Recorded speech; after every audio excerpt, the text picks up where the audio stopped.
I'm going to close this file and I'm going to file open.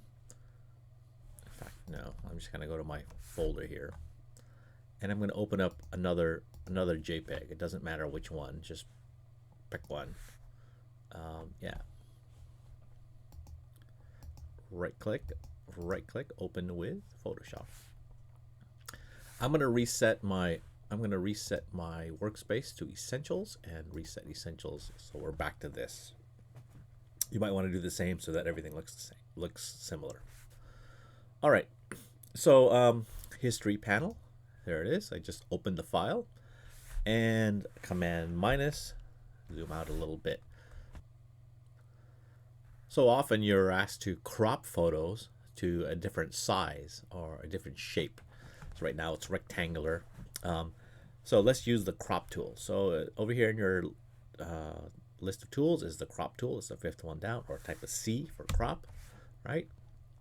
And by default, you get this thing, right? So then you can change this to whatever you want. Let's say, and then it gives you the rule of thirds grid. So let's just say I want to focus in on this person and I want to crop it down to that, right? And I want to put her in a rule of thirds. So maybe, so then once you change that, you can actually move the photo behind it like that. So I put her in the intersection of the rule of thirds. When I hit return, it actually crops it for me. All right, you can see in the history the crop. And if you don't like that, you can just go back to open. So there it is. All right, so let's get our crop tool once again. And once you click on the crop tool, there's some other options. Right up here, the ratio. Typical ratios are 1:1, a square, a perfect square. So now it gives you the square, and you can resize the crop area and click on the photo. So not on the grid here, but click on the photo and you can move the photo within the crop area like this. When you're happy with it, you hit return and it crops it for you. A perfect square. Image size, you can see that it's a perfect square, right? Okay, so make a square and let's go back to image size, and let's change the make sure you're in pixels, and let's change the size of the width to be 500 pixels. That's pretty typical. And the resolution should be 72.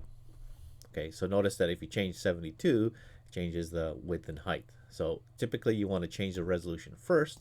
72 pixels per inch, that's for the web or fast loading images. 240 or 300 pixels per inch is usually for printing. We're not printing this, we're just putting it on a web or submitting it. So we want to be able to submit it quickly. So let's make this 500 and hit OK. So there it is. Command 0. Still looks pretty good. All right. So now let's export this out. File, export, quick export as ping. And make sure that you're in not your JPEGs folder, but your folder for Canvas. So this one here. And you want to rename this, your last name. So it's easiest just to click on the name of the previous one and then change this. We're going to call this square. Square 500. Okay? Square 500 like that.